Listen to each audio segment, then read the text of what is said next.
for joining us today. My name is Sandra Jones, and I'm the director of the Plymouth Area Renewable Energy Initiative. And this is the first of our resilience roundtable discussions. And I wanted to give everybody a little background on that. When the stay-at-home order here in New Hampshire was issued, a number of people in the Plymouth community that are interested in energy issues, sustainability, resiliency, permaculture, got together and talked about what can we do as a group of people that care about Plymouth to help us get through this pandemic. And so we came up with this idea, holding roundtables on topics that can make us stronger now, perhaps bounce back better from this pandemic, and hopefully make our community stronger on the other end of this. So we decided to put together a series of conversations to keep us all connected. And those items or those discussions are educational, fun, you name it. And we're not quite sure what all of them are yet, but if you check out PlymouthEnergy.org, we have a page called Resilience Roundtable. So this is the first, and I thank Susan Amburg for being our first interviewee. But before we introduce Susan, I'd like to introduce Peter Adams, our technical wizard, who's been a big part in bringing this together. And he's going to help moderate this discussion and give us our housekeeping rules. Peter? Hi, everyone. Basically, what we're going to try to do is have a discussion between Sandra and Susan Amburg from Granite State United Way and the whole village, and Sandra will introduce her in a moment. What we want to say is that we'd like everyone to stay muted if possible, because the best way to watch this is not in the gallery view, but in the speaker view, which means that if I'm speaking, I show up, and if there are people that are unmuted, they will be, you will have them be talking and we'll hear from them. So basically we want to try to stay muted. If there is a hacker that comes in, we will make the decision as to what to do, but we will probably just, you know, we'll see if we can keep going, and if we can't, we'll just reschedule for another time. Keep in mind, you can go to PlymouthEnergy.org/resilience-roundtable, and that is where you will find the list of events that are happening. We will be adding more events just about every day, every week, so come back. And then this is being recorded and will be put into the archives, so you can watch this at a later date. So Sandra, I think it's time to take it away and see what's happening over at Granite State United Way. Great, Peter, thank you. And I'm delighted to have Susan with us today. I got to know Susan Amburg when Paray worked with Bridge House and Whole Village on an energy efficiency and renewable energy plan, which many in the community know that by all those solar panels up on their buildings. So thank you, Susan, for coming today and sharing information to our community. And Susan, I'd like you to start, if you would, just letting everyone know your title, who you work for, and the role that you play just in general in the community prior to this crisis breaking out. Sure, thanks for having me. Yeah, as Sandra said, I'm Sue Amburg. I work for Granite United Way. I'm the director at the Whole Village Family Resource Center. The Whole Village has been around for 23 years, but it originally was a standalone nonprofit and merged into Granite United Way around 2011. And I've been there for 5 years. So I'm the director. Christine Perry at the front desk and I are the two Granite United Way employees at Whole Village.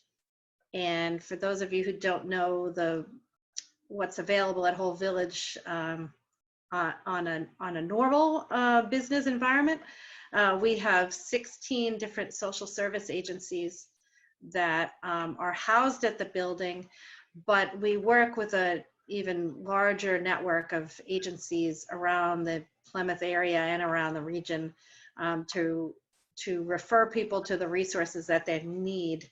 One of the advantages and true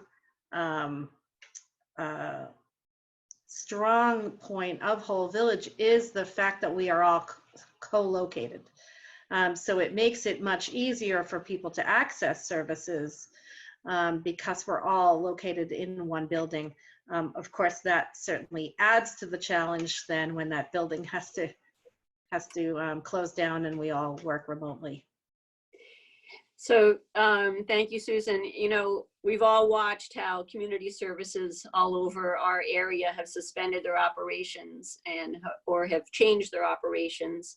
Can you fill us in on what services you are able to continue right now remotely, so people know what services they can access? Yeah.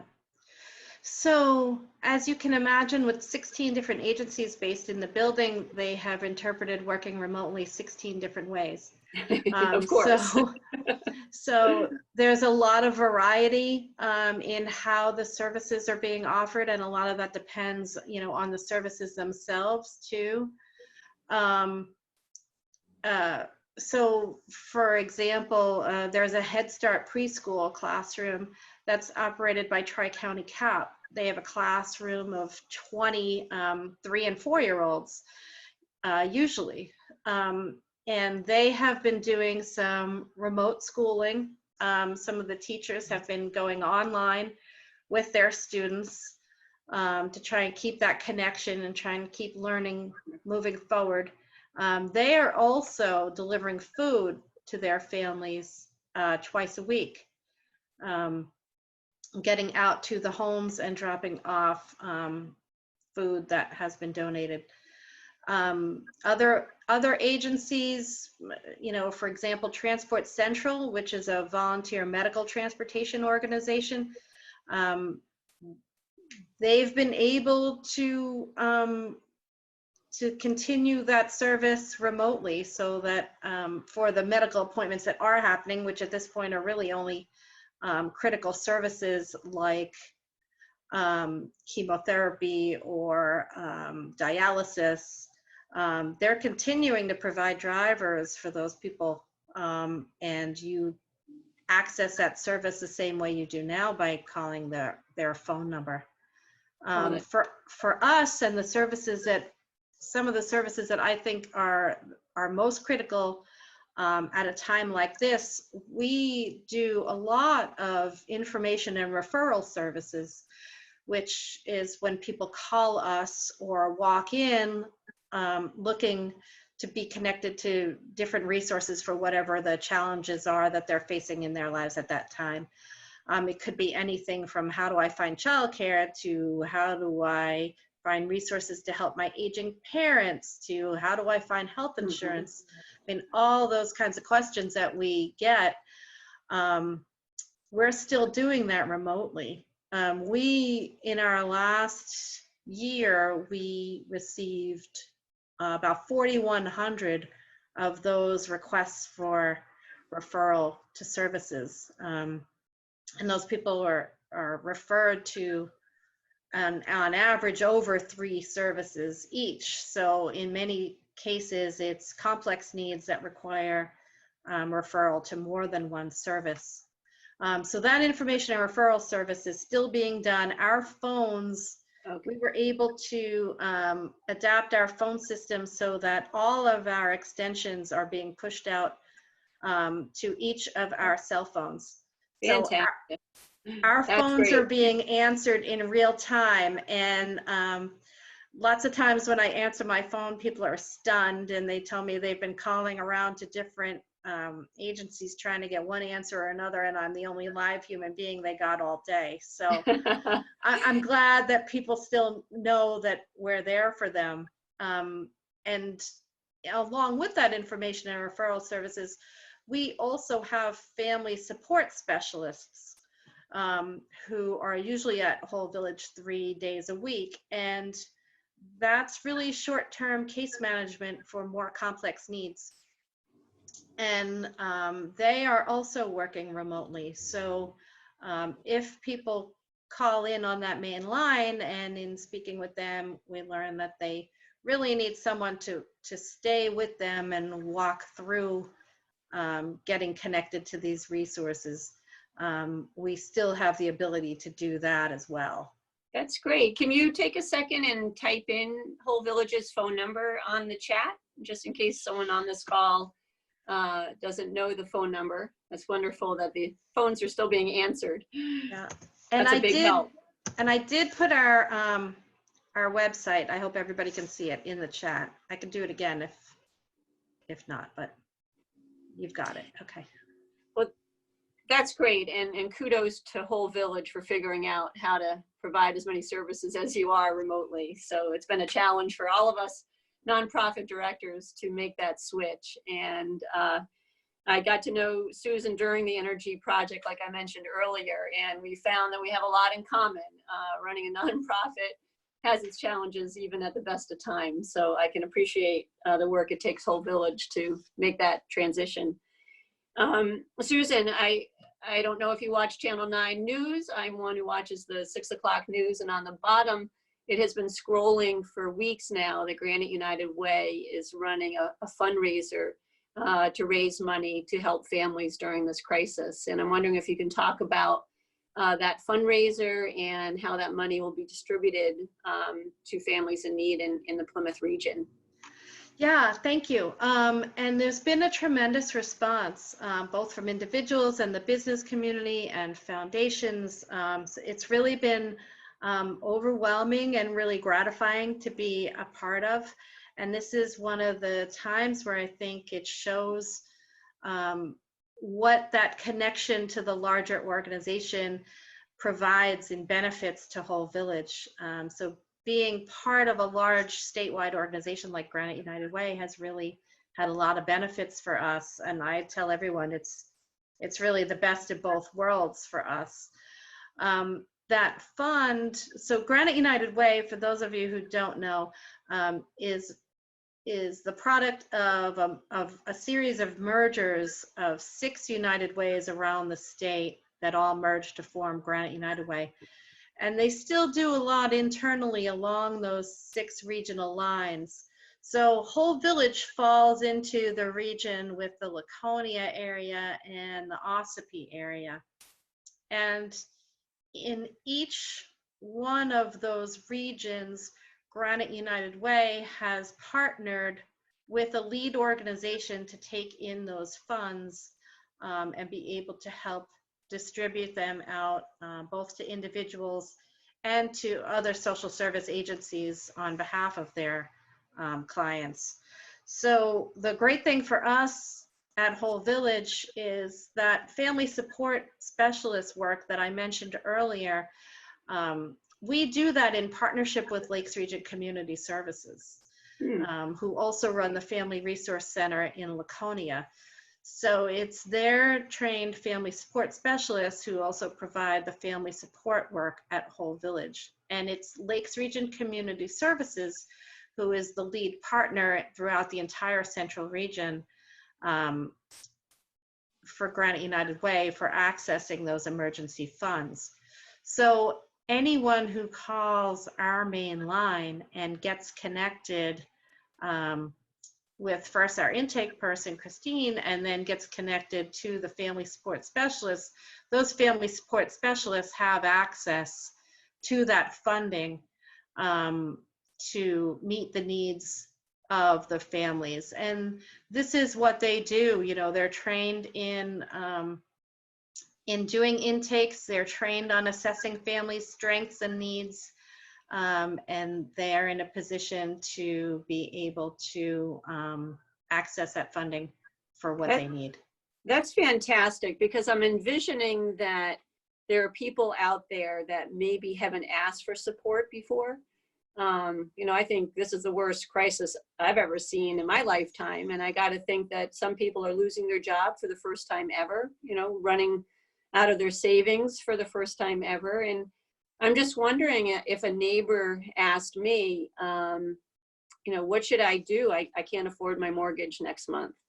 Is that the sort of thing for someone who may not have access services in the past? Is it possible for somebody that's experiencing this for the first time to access help with that sort of thing?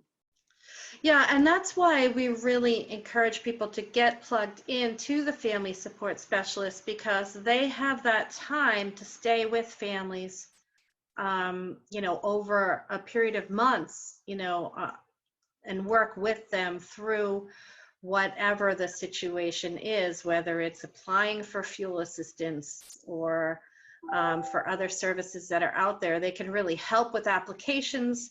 They can be that point person to connect people to multiple resources, to help them apply for multiple resources, to help them navigate what can be an awfully complex system sometimes, to getting approved for some of these services. And they can really help navigate them through that. I would hate to think of our families out there trying to figure this all out in a stressful time, thrashing around, when we have people who do this on a day in, day out basis. And that's really what it takes sometimes to figure out how to navigate. So the best thing is for people to call sooner than later if they're starting to see that they could get themselves in some financial trouble or not being able to pay a certain bill. You're recommending they call sooner than later to plug into your services? Yes, because there's a lot of different, whether it's, even among, just one topic like fuel assistance, there are multiple programs, as you know, and the sooner and some of those programs don't go back retroactively.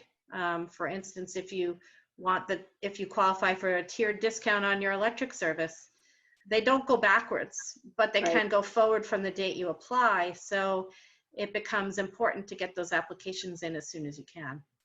Wonderful. Well, it's just very reassuring to know that an agency like yours is out there, because, like the scientists are saying, we don't know how long this is going to last. And, it could be something we're dealing with for a long time. And when will people get their jobs back? Who knows? So I'm reassured personally that your organization has those services. And I'm just wondering if there's any other services you haven't mentioned, or any other advice or comfort you can give families that are feeling extra stressed these days about kind of how to deal with all of this and come out of this stronger. So I've been thinking about this since you asked me to do this, and I was thinking about your title of a resiliency roundtable, and you're looking at it from the community perspective, but we look at it on an individual level when we think about resilience, and when we work with children or their parents or the whole family. The things that we take a strengths-based approach. Every family comes to us with a lot of strengths, whether they even recognize that themselves in a time of crisis or not. But I would say be kind to yourself. I'd say go easy on yourself and your kids. If you cannot teach your children calculus, learn how to play the guitar, lose all the weight you've ever wanted to lose over the course of this stay-at-home order, that's okay. For us to get through it and support each other in what we need, that's the important thing. I think there's a lot on social media that might make people feel like you have to be, doing all this, you have to behaving in a perfect way and maximizing this time, and it's okay just to get through it together. The best you can do is the best you can do. Right. And if that means you haven't, learned a foreign language yet, that's okay. I know. I've been telling my mom that same thing. She said, I don't feel like cleaning out my closet. Everyone's telling me use this time to clean my closet. She's like, I just don't feel like it. That's okay. Give ourselves permission. I mean, I was just going to say, and patience too, to add to your self-care list. Earlier today, I was asking one of my coworkers, can you get this done by April 15th? And he politely replied to my text, we're past April 15th. And it was just a reminder how we're all kind of fatigued at the moment and perhaps not thinking our best. So patience with ourselves is important. Yeah, I think we have a question. I actually need to head out. I sent a message to folks in the chat box, but I know sometimes that can go unseen. But I just wanted to thank you, Susan and Sandra, for taking the time. It's been interesting to hear more about how the Granite United Way is dealing in the situation. So thanks for taking the time. Yeah, thank you. Thank you. Bye, everyone. So unless, Susan, there's any other advice or information you want to share with the community, we'll hand it over to Peter. But Susan, are you all set? Well, Peter looks like he stepped away. So the only other thing I wanted to say is, when we look at things at the family level, and we talked about the Strengthening Families framework talks about 5 protective factors. And if you think about the situation that we're in right now, as you hear about the 5 protective factors, you can understand the challenges we face. So the 5 protective factors for strengthening a family are parental resilience, making sure those parents have a strong knowledge of parenting and child development milestones, building social connections, which is really hard right now, helping to develop the social and emotional competence of their children, which is how, to communicate, communication skills, friendship skills, self-regulation skills, self-control skills, and also the concrete support in times of need. And so I think that's where the Granite United Way Fund comes in. We're able to provide some concrete support in times of need. But so some of those protective factors you can see are really challenging right now, social connections and building parental resilience when parents are sort of at their wits' end. Yeah. So I think trying to find those ways to connect, whatever that means for you and your family, whether it means, putting your computer down, and taking a break from your work day or your children's school time and going for a walk if the weather ever breaks. Or finding ways to be together and build social connections within the family, and also reaching out to your friends, your loved ones, your extended family members, checking in on them, having some laughs with them, feeling that bond helps keep everyone going. Finding it's a little bit more of a challenge to find those connection points, and we have to be a lot more proactive about seeking them out, because we're not going to get them the way we usually get them right now. But I think that's very important to help keep people going. Yeah, and those 5 steps are excellent reminders. And you mentioned strong knowledge, and I'm hoping that these roundtables can kind of provide some of that for the community. We can tap into people like yourself, community leaders that have information they want people to know and advice to give. And I'm hoping this series can help with that. And I'm hoping we can get the word out so more and more families can participate and listen and learn along with all of us. This has been fantastic, Susan. It's good to see you. It's good to know that some people have been on this, listening to this conversation. And we're all in this together. I know that's what every sign on the road says these days, but it couldn't be more truthful. So we got to be here for each other. It takes a village. And we're lucky to be in this village here in Plymouth. I feel like we've got a good shot at learning from this, being even stronger if we get hit with another crisis, no matter what form that may come in. And it's been really touching to see how different sectors of our community have stepped up to help out. And I'm very, very proud to live here since 1980, I think it's been. Thank you, Susan. And I think I'd like to just close with a couple of things that Parade has been doing to do our part to help out the community. We have been running curbside pickup and free home delivery for our local foods program.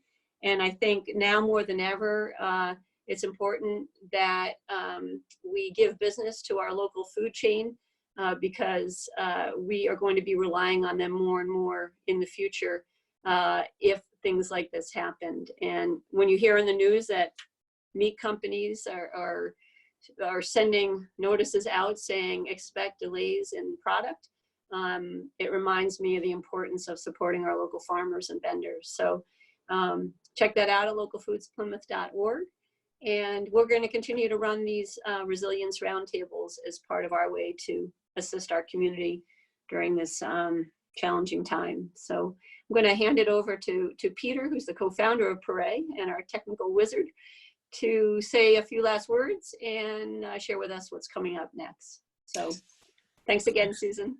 Thanks, Sandra. Coming up tomorrow, if you're watching this live on the, what is today, the 28th of April, coming up tomorrow is a conversation I'm going to have with Wilma Hyde about how to sort of, she's a nurse practitioner who's worked with kids for many years, and she's going to tell us how to sort of survive this from the family standpoint, what you should be saying to kids, how to stay sane during this thing, and a little bit of medical stuff as to what's happening out there.